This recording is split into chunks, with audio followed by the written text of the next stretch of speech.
Bismillahirrahmanirrahim. Assalamualaikum warahmatullahi wabarakatuh. Selamat sore, salam sejahtera teman-teman. Selamat datang di podcast pertama HMJ Transformasi.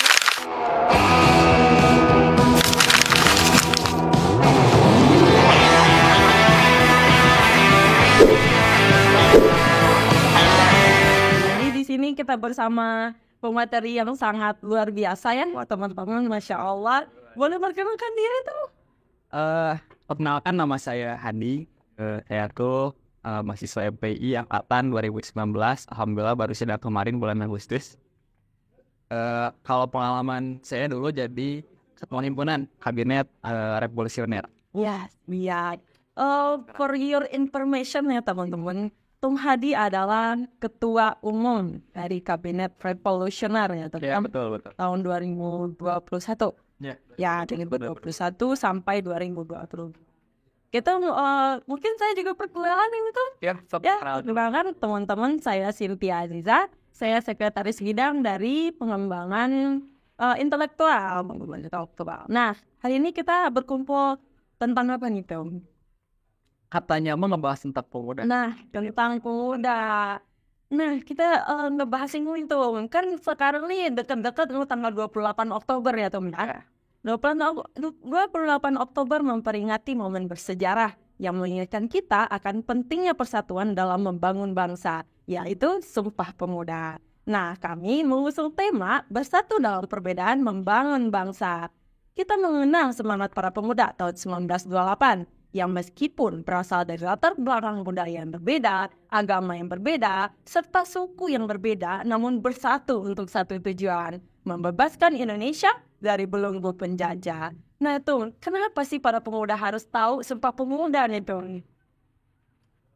Kenapa para pemuda harus tahu bahwa dulu itu ada peristiwa yang sangat berdampak bagi kemerdekaan Indonesia, yaitu peristiwa Sumpah Pemuda. Yes. Pertanyaan yang sangat menarik untuk kita bahas sekarang. Jadi kondisi pada saat itu Indonesia tuh di tahun 20-an, posisinya masih terjajah oleh Belanda. Nah, akibat keterjajahan itu, dampak dari kolonialisme dan imperialisme akhirnya memunculkan semangat juang yang diawali dari gerakan pemuda. Nah, karena ada dorongan tersebut, yang akhirnya secara fitrah manusia tuh ketika ditindas pasti ada keinginan untuk melawan penindasan. Karena manusia tidak ingin pasti ditindas. Secara hati nurani pasti tidak ingin, pasti dia menolak. Yang harus muncul pada saat itu tuh adalah keberanian seorang pemuda atau sebuah organisasi kepemudaan yang memang menyuarakan persatuan kalau misalnya tugas kita saat ini adalah untuk melawan penjajahan di Indonesia. Nah, karena menurut saya peristiwa saat itu tuh merupakan peristiwa yang sangat penting bagi bibit-bibit kemerdekaan bangsa Indonesia. Gitu, akhirnya muncullah kesadaran bahwa kemerdekaan adalah tanggung jawab pemuda. Nah, benar sekali itu. Kesadaran untuk memperjuangkan kemerdekaan itu sangat penting ya tuh. Betul. Bahkan berkat dari perjuangan itu sampailah menuju ke kemerdekaan Indonesia itu sendiri tuh. Nah, namun kita lihat nih tuh, bahwa masyarakat atau pemuda saat ini minim sekali akan kesadaran untuk persatuan pemuda tuh. Bagaimana nih tuh solusinya?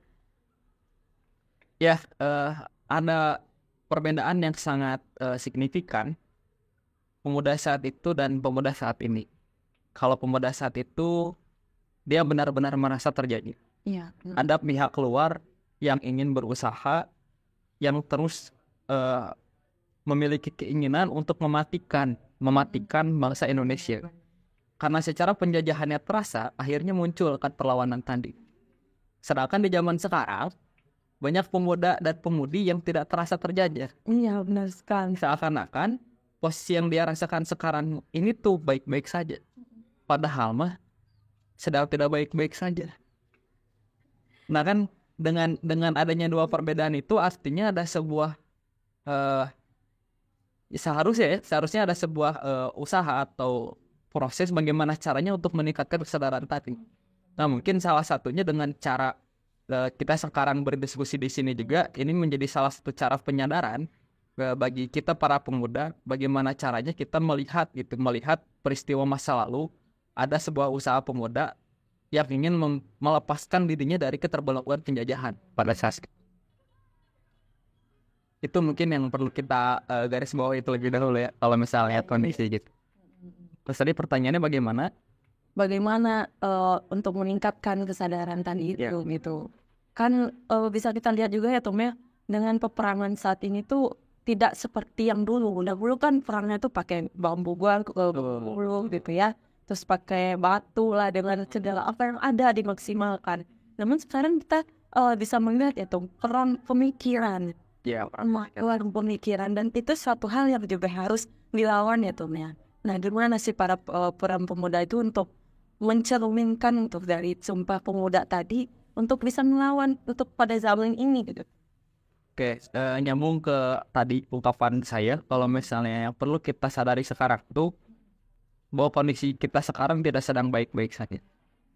Nah, ketika posisinya kita sudah bisa menyadari kalau misalnya kondisi kita sekarang tidak baik-baik saja, otomatis harus ada usaha ke depannya bagaimana caranya kita bisa merubah kondisi yang saat ini tidak baik-baik saja pada kondisi yang baik-baik saja. Nah, yang harus kita hadirkan itu pertama, kita harus tahu dulu siapa musuh kita dan siapa kawan kita. Soalnya kalau misalnya kita masih bingung untuk memposisikan, oh ini adalah musuh saya, atau oh ini adalah kawan saya, dia tuh akan kebingungan untuk mengikuti kita harus dengan siapa. Kita harus dengan siapa berjuang untuk melawan atau merubah kondisi saat ini yang dinilai tidak baik-baik saja kepada baik-baik saja. Dulu pun kan sama ya. Kenapa dulu ada sebuah spirit atau semangat persatuan yang digagas oleh para pemuda yang akhirnya menghasilkan bibit-bibit perjuangan untuk melawan penjajah.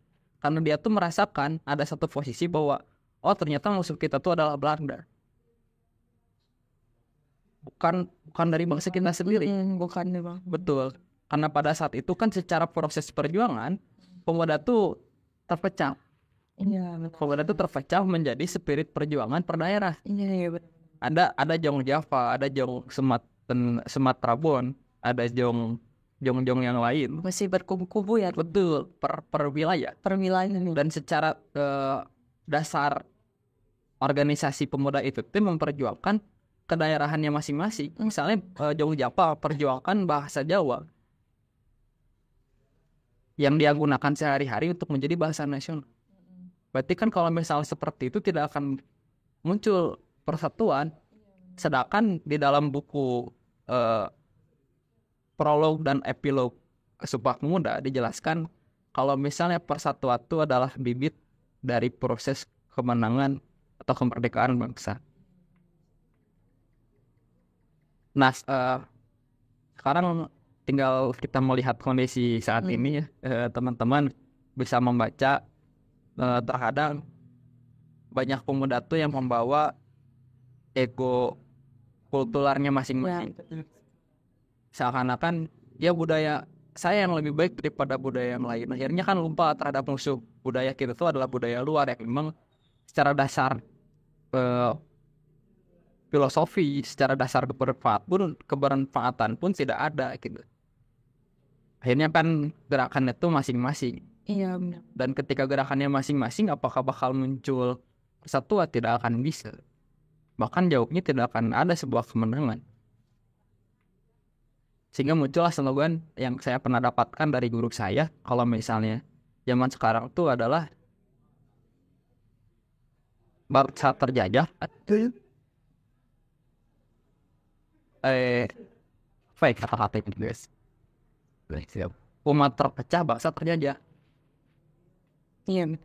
Akhirnya kan yang terjadi sekarang kita tuh melawan bangsa kita sendiri akhirnya. Iya. Jadi teringat kata-kata dari Soekarno kan bahwa penjajahan ketika zaman saya mudah karena kita melawan penjajah. Tapi kondisi perjuangan sekarang yang kita lawan adalah bangsa sendiri. Itu yang menjadi kesulitan di zaman sekarang. Sangat situ, bahkan yang Aceh, gerakan Aceh itu sudah mulai menampakkan untuk pemberontakannya. Ya. GAM itu ya, Iya, kan Aceh Merdeka. nah akhir-akhir ini saya dengar juga itu beritanya itu ya, mulai itu Aceh mulai lagi untuk mengusung perubahan karena berdasarkan pemimpinnya. Mereka kan yang dari politik sebelumnya kita bisa lihat ya tuh ya, mulai dari berpartai-partai itu sudah mengusung satu pemimpin dan mengecilkan atau menggilirkan pemimpin yang lain. Nah tuh bahkan kita lihat juga di dalam universitas masing-masing. Bahkan ada yang mengusung atas nama universitas masing-masing untuk pergi demo. Nah, itu apa seberapa penting sih peran pemimpin di masa sekarang ini, Bik? Dalam Sumpah Pemuda atau dalam pergerakan para pemuda gitu. Jadi kalau misalnya berapa pentingnya pemimpin, jelas sangat penting ya. Bahkan kalau bisa disebutkan ketika tidak ada pemimpin, yang akan hadir itu adalah kekacauan atau kechaosan. Bahkan kewajiban kita pun kan ketika dalam satu perjalanan, di sunahnya tuh kan, dan lebih daripada satu orang, maka pilihlah satu pemimpin di antara mereka. Untuk apa? Untuk bisa mengambil keputusan, untuk bisa membatasi, mengarahkan, dan lain-lain. Nah, ketika sekarang di berbagai lini, ternyata sudah ada sebenarnya bentuk-bentuk perjuangan yang dilakukan oleh mereka mengatasnamakan kemaslahatan. Tapi si langkahnya tuh terpisah. Nah, ketika ada proses tersebut, yang harus kita cari adalah persamaan. Jangan cari perbedaan dan hindari perdebatan. Kalau misalnya kita tidak bisa mencari persamaan, maka langkah perjuangan secara parsial yang tadi dicontohkan itu tidak akan menjadi sebuah perubahan yang besar atau revolusioner. Nah, seharusnya seorang pemuda ini tuh secara biologis memiliki spirit revolusioner seharusnya. Tapi ketika tidak ada pemuda yang tidak memiliki semangat perubahan, bisa dipertanyakan pemuda. Nah, kalau kata Imam Syafi'i berbicara tentang pemuda itu ada dua syarat sebenarnya. Yang pertama itu adalah ketika seorang pemuda memiliki ilmu, ketika seorang pemuda memiliki ketakwaan, dan ketika tidak memiliki keduanya, maka disebut pemuda yang mati. Itu menjadi dua syarat mutlak yang harus dimiliki oleh seorang pemuda. Terus bagaimana kalau misalnya ada seorang pemuda yang hanya memiliki sebagian atau setengah manusia? Yang bisa kita lihat sekarang, banyak orang-orang yang mempunyai ilmu tapi tidak ada ketakwaan. Maka yang terjadi adalah kehancuran. Bahkan disebutkan kalau lihat dari contoh, banyak orang-orang yang korupsi itu gelarnya kan panjang-panjang. Otomatis secara pertanggungjawaban ilmu, sebenarnya dia tuh berilmu, tapi kan tidak bertakwa. Tapi kalau misalnya ada orang yang memiliki iman tanpa ilmu, bisa disebut dengan omong kosong. Kan ada kata-kata dari Imam Syafi'i itu ketika ilmu tanpa iman bagaikan orang yang ilmu tanpa iman bagaikan orang yang buta, sedangkan iman tanpa ilmu bagaikan orang yang lumpuh. Kan kita bisa melihat ya bahwa tadi itu adalah bentuk sindiran sosial mungkin kalau saya menyebutnya sekarang. Ketika kita memiliki sebuah ilmu tapi tidak beriman, ya kita buta. Buta itu dalam artian yang saya artikan ya, kita tidak bisa membedakan mana yang harus kita lakukan dan mana yang harus tidak kita lakukan. Tapi kalau misalnya iman tanpa ilmu, kita lumpuh. Kita tahu harus melakukan apa, tapi kita tidak bisa melakukannya karena kita tidak mempunyai ilmu. Menarik sekali itu. Menarik kesimpulan dari seorang yang memiliki ilmu itu harus memiliki ketakwaan ya, Tumda. Nah, bagaimana sih para pemuda-pemuda itu bisa menyatukan nih berdasarkan dari dasar ilmu dan takwa tadi, bisa menyatukan sebuah perbedaan itu untuk di Sumpah Pemuda, mencetuskan slogan yang bertanah air satu, berbangsa satu, dan berbahasa satu. Nah, bagi pihak kita Mungkin untuk bisa menghadirkan semangat persatuan, tantangannya lumayan besar juga. Yang pertama, kita tuh harus ikhlas untuk bisa meluburkan konsep individu menjadi konsep sosial. Jadi kita harus mulai bisa menerima dan mungkin memahami, karena yang paling sulit itu bukan ingin dipahami tapi memahami seseorang. Itu yang paling sulit dan itu yang harus kita munculkan saat ini. Kalau misalnya kita tidak bisa meleburkan konsep diri kepada konsep, suatu konsep yang bisa mempersatukan, tidak akan bisa menghasilkan persatuan. Karena kuncinya tadi harus muncul dulu persatuan. Kalau misalnya tidak ada persatuan, tidak akan ada kemerdekaan ke depan, tidak akan ada kesejahteraan. Ketika tidak ada konsep persatuan yang jelas yang bisa menyatukan, akhirnya tidak akan muncul sebuah kesejahteraan yang mendatang ataupun sebuah kemenangan.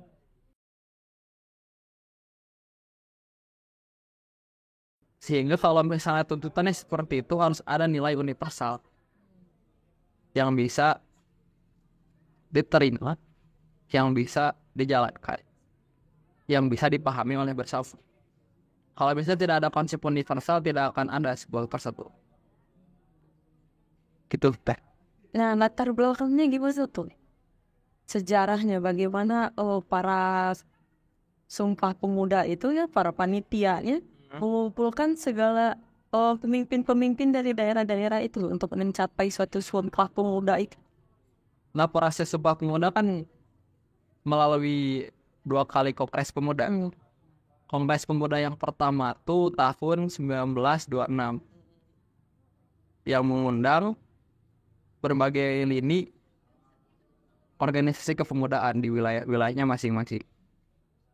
Namun pada saat itu, berdasarkan referensi yang saya baca, ada yang namanya organisasi Young Islamic Bond. Kenapa muncul Young Islamic Bond? Karena proses persatuan pada saat itu yang dia yakini secara organisasi bahwa Islam yang bisa mempersatukan perbedaan, yang tidak hanya sebatas secara semangat perjuangan itu berangkat dari konsep kewilayahan atau kedaerahannya masing-masing. Tapi ketika Kongres Pemuda pertama, Young Islamic Bond itu tidak dilibatkan ke dalam kepanitiaan Kongres pertama di tahun 1926. Tapi akhirnya keputusan atau hasil dari Kongres Pemuda pertama adalah secara semangat persatuan itu sudah mulai muncul. Tapi belum jelas apa poin yang ingin diangkat. Kalau bisa disebut, Kongres Pemuda pertama itu menjadi embryo pertama Sumpah Pemuda. Karena secara spiritnya udah ditanamkan di situ. Tadi tahun selanjutnya di 1928, tanggal 27 sampai dengan 28 Oktober, diadakan Kongres Pemuda yang kedua, yang ternyata dipanitiai oleh salah satu delegasi yang dikirimkan oleh Young Islamic Bond, yang namanya tuh PPPI atau Perhimpunan Pelajar-Pelajar Indonesia, yang merupakan bagian dari JIB, Young Islamic Bond. Nah, karena saat itu di konsep betul dan diskemakan, akhirnya ada momentum pada tanggal 27 Oktober ada seseorang yang berpidato, delegasi dari Partai Sarekat Islam Indonesia, bahwa bahasa Indonesia itu adalah bahasa persatuan kita. Akhirnya di tanggal 28 Oktober 1928 disepakati ada 3 poin yang sekarang disebut Sumpah Pemuda. Iya. Poin yang pertama, kami putra-putri Indonesia mengaku berdarah juang yang satu, tanah Indonesia. Yang kedua, kami putra-putri Indonesia mengaku berbangsa bangsa Indonesia. Dan yang ketiga adalah kami putra-putri Indonesia menjunjung tinggi bahasa persatuan, yaitu bahasa Indonesia. Dan akhirnya disepakati. Akhirnya dengan adanya 3 poin tersebut yang digagas, dibentuk di dalam Kongres Pemuda yang kedua, diterima oleh semua organisasi kepemudaan, karena di situ muncul bahasa persatuan, yaitu bahasa Indonesia. Yang akhirnya kan semua daerah pun menyepakati dari kebutuhan sepak pemuda. Nah di situ gua modal awal terjadinya persatuan pemuda di Indonesia. Itu mungkin. Mantap banget. Jadi dari sejarahnya saja sudah terlihat ya Kang, bagaimana para pemuda itu menjuangkan persatuan tadi. Betul, betul. Dan dari 3 poin yang tadi tuh, seberapa pengaruh ya situ kan dengan segala perjuangan para pemuda dahulu gitu ya Tom ya, sampai hingga saat ini seberapa besar sih pengaruhnya untuk para pemuda saat ini? Jadi kayak gini ya, peristiwa yang lalu tidak akan menjadi sebuah manfaat kalau misalnya tidak direnungi, tidak dipelajari. Kan bisa jadi kan banyak yang belum tahu juga secara fakta sejarah yang sebenarnya itu bagaimana peristiwa Sumpah Pemuda. Kalau secara referensi di ayat Al-Quran kan disebutkan secara penggalan ayat itu wa tangdur nafsun mafadamat tigon. Diperhatikanlah apa-apa yang telah kamu lakukan agar manfaat di kemudian hari. Sekarang percuma ketika tidak diperhatikan apa yang sudah terjadi di peristiwa-peristiwa yang lalu, ketika kita tidak tahu bagaimana yang dulu tuh kayak gimana cara prosesnya, akhirnya kan tidak akan berdampak buat di kemudian harinya. Jadi kalau misalnya kita ingin tahu seberapa besar sih dampak dari peristiwa Sumpah Pemuda di saat ini, itu harus kita ukur terlebih dahulu ya. Mungkin secara nilai-nilai yang ditanamkan pada kita seorang pemuda mungkin sudah tertanam. Kalau misalnya ada 3 poin Sumpah Pemuda tadi yang biasanya disebutkan juga kan ketika upacara Sumpah Pemuda, misalnya peringatan Sumpah Pemuda. Tapi apakah bisa terjiwai secara pemaknaan tadi? Kan belum tentu. Kalau misalnya kita tidak mengetahui peristiwa yang dulu diperjuangkan. Nah, karena kita sekarang hidup di zaman sekarang, saat ini yang mungkin tidak mengalami peristiwa yang kemarin, berarti kan pertanyaan yang muncul tuh seharusnya apa yang akan kita lakukan pada saat ini? Ketika saat itu pemuda-pemuda berjuang mempersatukan bangsa, pada saat ini apakah kita bisa mempersatukan bangsa-bangsa ataupun tiap lapisan-lapisan organisasi yang ada di ruang lingkup terdekat kita? Iya. Pertanyaan kan itu kan? Iya. Apakah kita tidak ingin adanya sebuah persatuan? Kenapa persatuan menjadi poin penting untuk menghasilkan sebuah perubahan? Seberapa besar sih dampaknya buat langkah ke depan?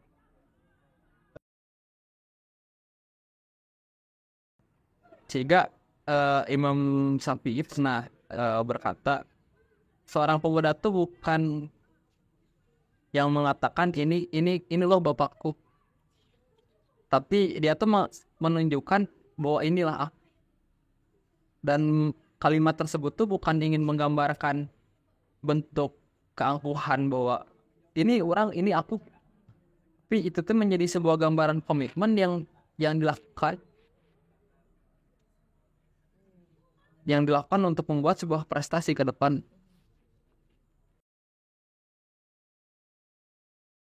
Mungkin sekarang udah waktunya untuk kita semua Bahan ya tuh Wes. ya pemuda yang katanya menjadi harapan bangsa, bahkan menjadi salah satu isu yang sering diangkat bahwa Indonesia akan mengalami bonus demografi di mana usia produktif itu lebih banyak daripada usia tidak produktif.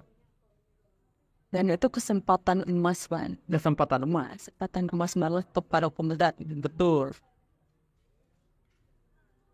Kesempatan emas kalau dimanfaatkan. Iya, Benar. Kalau misalnya tidak diolah, bahan dasar emas pun tidak akan berharga. Kalau misalnya tadi paling benar sekali tuh. Bahkan berian di lumpur tidak betul. betul itu. mungkin sudah waktunya kita sebagai pemuda, minimal secara definisi undang-undang kan pemuda itu adalah seseorang yang berumur 16 sampai dengan 31. Kalau misalnya masih merasa menjadi seorang pemuda, ayo bergerak, ayo bergerak untuk kita buat perubahan bersama-sama, munculkan persatuan, hindari permusuhan, menjauhi perdebatan. Kita sama-sama buat berjuang melawan musuh yang susah. Iya tuh ya, itu sebuah pesan yang sangat dalam untuk para pemuda saat ini ya. Mungkin ada pesan tambahan tuh untuk NPI itu, Manajemen Pendidikan Islam, bagaimana agar membangun sebuah perubahan dan persatuan. Pesan untuk MPI itu adalah sebagai mahasiswa MPI yang paham akan manajemen pendidikan Islam, Benar sekali. kita hadirkan jiwa-jiwa MPI-nya. MPI itu memiliki karakteristik yang unik sebenarnya. Tapi keunikan ini itu bisa jadi nilai ataupun bisa jadi sebuah musibah. Ada musibahnya. Ada musibah ya. Ada musibah. Kadang Allah tuh adil. Iya, Kan benar. sesuatu yang bahagia tuh Benar. sama dengan kesedihan. Iya, benar. Apa yang membuat kamu bahagia dan bisa juga membuat kamu sedih kan sebenarnya. Nah, itu tergantung dengan penggunaan kita. Kita ingin menggunakan perbedaan itu menjadi karunia yang bisa kita syukuri, menjadi sebuah kekuatan yang besar atau menjadi ancaman yang akhirnya mematikan sebuah cita-cita bersama lain. Tinggal balikan lagi ke poin sejarah yang dulu pernah terjadi, munculkan dulu persamaannya. Kita harus tahu dulu positioning siapa musuh kita yang sebenarnya. Jangan sampai lawan jadi kawan, musuh jadi lawan jadi kawan. Iya, sangat. Itu pesan ya untuk teman-teman MPI ku, Manajemen Pendidikan Islam, bagaimana kita dapat menerapkan hasil dari pembelajaran kita, manajemen apalagi dalam manajemen itu sebuah keorganisasian dan persatuan gitu tuh sangat terstruktur ya Tom ya. Ya, harusnya dimunculkan, digunakan dengan sebaik-baiknya teman-teman. Oke Tom, terima kasih Tom atas materi yang sangat berdaging ini. Berdaging. Diharapkan teman-teman dapat memaknai secara menyeluruh apa itu Sumpah Pemuda, bagaimana para pemuda menyatukan segala perbedaan. Jadi teman-teman, perbedaan itu bukan suatu hal yang dapat jadikan halangan. Namun perbedaan itulah yang suatu kekuatan di mana di setiap individu memiliki keunikan masing-masing untuk bersatu mencapai tujuan yang efektif. Bahasa yang benar manajemen sekali. Manajemen sekali. Oke teman-teman, mungkin sekian dari kita, Om Hadi sebagai pemateri pada sore hari ini, dan saya Cynthia sebagai moderator. Diharapkan teman-teman stay tune untuk episode selanjutnya. Wassalamualaikum warahmatullahi wabarakatuh. Waalaikumsalam.